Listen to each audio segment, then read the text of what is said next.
Dear friends, history optional is suitable for everyone.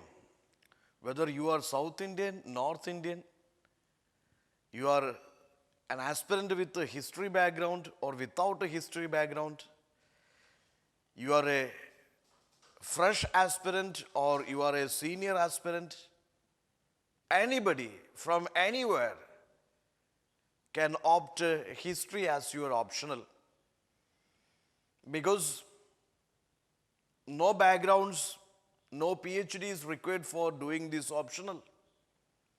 History right from your childhood, from 7th standard or 6th standard, you started learning history, ancient, medieval, modern history, the history of ancient India, medieval India, modern India, world history.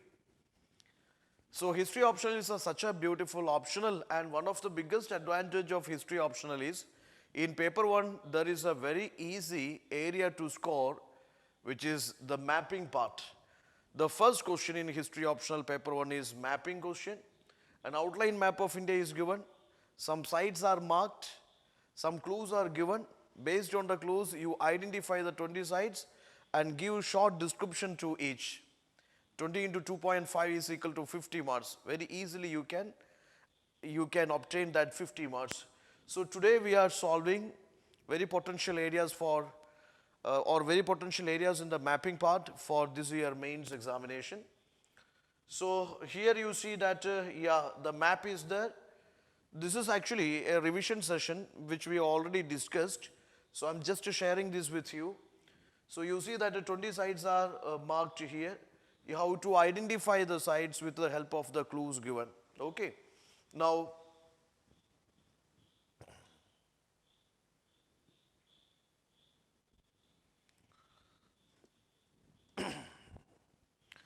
coming to the mapping.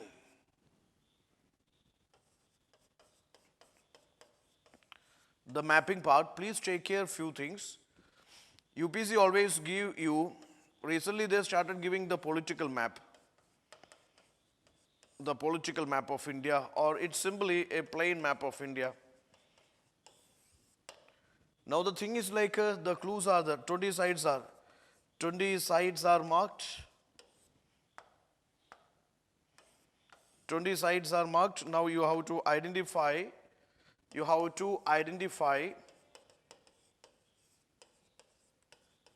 20 sites with the help of the hints given.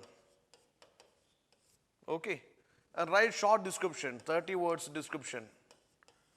30 words description to each site. This is what you have to do in the first part.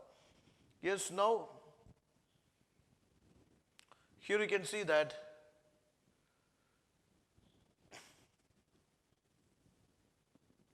see this map. The first site here is, it is given in somewhere, you know that this is, roughly speaking, this is, yes, you know that this is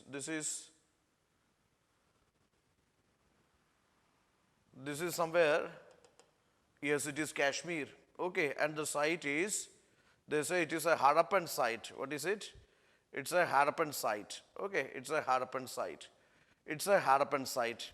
So here, this Harappan site in Jammu and Kashmir, which is Manda. Okay, Manda is having multiple cultural representations. Okay, this is having multiple cultural representations. It represents the Harappan culture. It represents this Mauryan culture, represents the Kushana culture. So the site which is Manda, this is belonging to Jammu and Kashmir. Second is Sirpur Lakshman Temple. Okay, this is you see where it is marked in the map. You can see, this is here only. Can you see this? Yeah, that is in Chhattisgarh, and this Sirpur Lakshman Temple. This is a temple site. They are asking for a temple site, and this is a Vishnu temple, and it's an example of this Nagara style of temple architecture. Nagara, Dravida or Vatsara styles of temple architecture, you know. So you can just talk about this particular location belonging to the Indian state Chhattisgarh, And of course, it is a temple dedicated to Vishnu. It belongs to Nagara style of temple architecture belonging to 7th century AD. That much is enough. Now, Brihadeshwara temple. The third site is go for the Brihadeshwara temple. Yes, you can notice this is the site, and this is in the South India. This is in Tanjavur district. This is in Tamil Nadu. Brihadeshwara temple, UNESCO heritage site. And this was built by this Rajaraja Chola. Okay, so Brihadeshwara temple, see, this is Brihadeshwara temple, example of Dravida style of temple architecture. Okay, the fourth one is Vidisha. This is an ancient capital, they are saying. Where is number 4? Number 4, you see, this is number 4, and this is Vidisha. This is ancient capital, and this is in Madhya Pradesh. This is in Madhya Pradesh. Okay, it's in Madhya Pradesh, and it was an actually ancient trade center.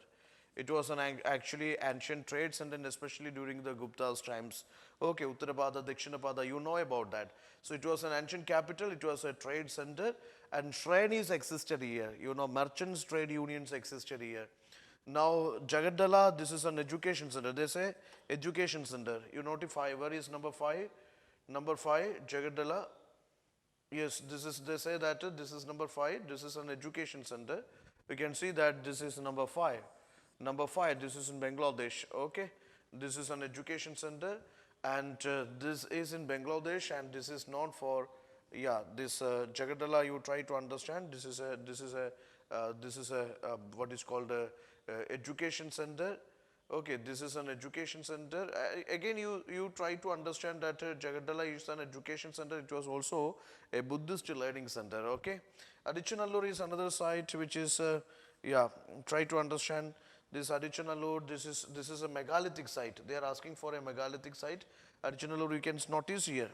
This is somewhere you can notice. Okay, so there is a megalithic site, and this is this is in Thoothukudi.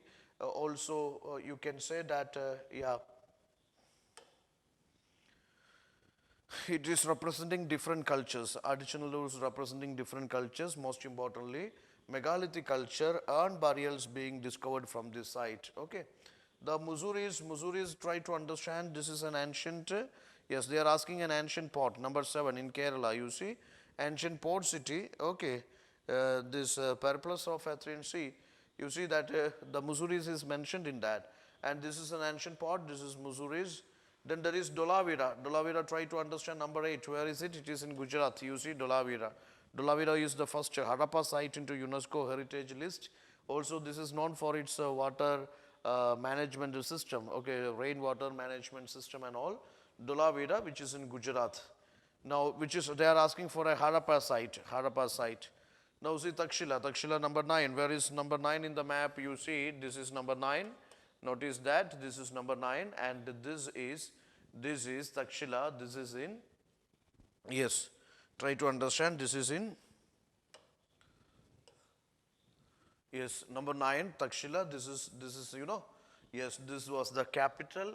Yes, it was the capital of Takshila, was the capital of Gandhara kingdom, and Takshila was also an ancient learning center. Takshila University, you know that.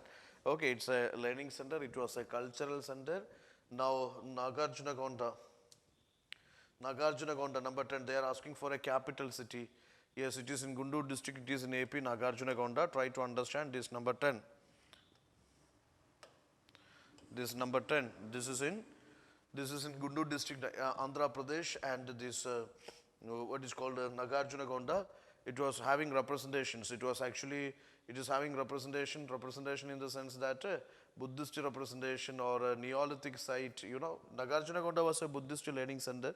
Same time, it has representation of the Neolithic culture or megalithic culture. It was an education center, many features. Now, Mehergarh, okay, it was the capital of the Ishwagus. Okay, now Mehergarh is Neolithic site. Number 11, you see, this is Mehergarh. And try to understand, this is a mega Neolithic site. Neolithic means new Stone Age site, okay, where people first started that farming and all. So this is a Neolithic settlement, and this is in this Balochistan, current Pakistan. It's having representation of Neolithic culture or Harappan culture, Chalcolithic culture, etc. So cultural sequences. This is having, Yes, cultural sequences, okay. Mehergad, Neolithic, Chalcolithic and Harappan settlements are, here. Now, number 12, you see that Adamgarh. Adamgarh, you notice this is, they are saying Mesolithic site, which is in Madhya Pradesh. Number 12, we can notice here. Number 12, it is in Madhya Pradesh. It is known for its cave art, cave settlements, Mesolithic settlements. Okay, this is a transition stage, Middle Stone Age. Now again they are asking for an inscriptional site. So Aihole is an inscriptional site. Aihole inscriptions, it is all about that Pulagation II, Chalukya Pulagation II. This Aihole inscriptions is all about Pulagation II and his victories, his military achievements, administration and all. It is composed by Ravi Kriti. Okay. Then they are asking for rock-cut caves, which is, Aihole, that is Karnataka. Number 14, where is number 14? See, this is number 14. Number 14, try to understand, which is Elephanta Caves. Rocket caves they are asking. So Elephanta Caves, which has patronage of, or these Elephanta Caves patronized by Chalukyas and Rashtrakutas, most importantly, Rashtrakutas. Okay. So Elephanta Caves, Rocket Caves. Then there is, you see, yeah, that is in Maharashtra. Now this is Sankhol. This is Sankhol, which is number 15. Where is number 15? See, this is number 15. Number 15, which is in Punjab, which is a Buddhist site. Okay, this is a Buddhist site, and also it is having a PGW representation. PGW representation means painted graveware face. Now Uddegri Caves, which is number 16. Notice number 16. Can you see this? This is number 16. Number 16.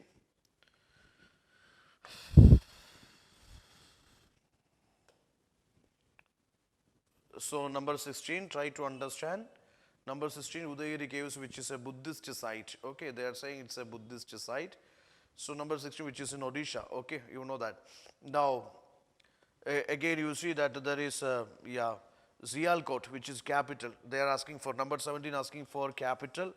And capital, where is number 17? See this portion. You can see that.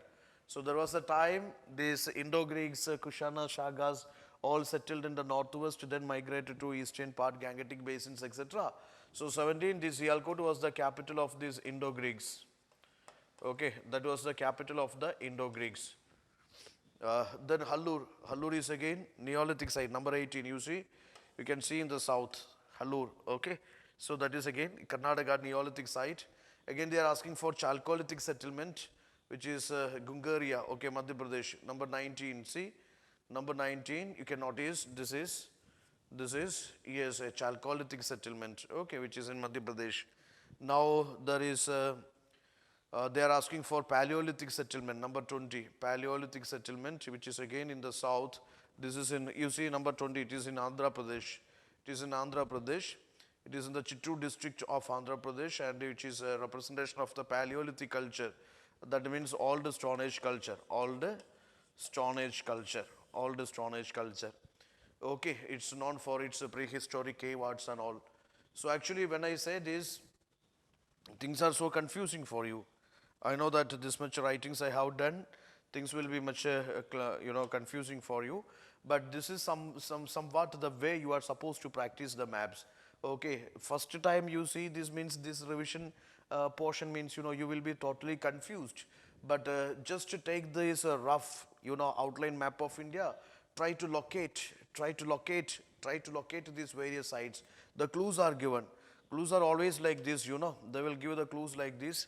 I mean, they will give as Harappa settlement, or they will say that it is a temple site, or it is ancient capital site, education center, megalithic site, or port city, or they will say that it is Mesolithic site, or inscriptional site, or it is a rocket cave site, or it is a Buddhist site. Okay, this is the way they will be giving you clues.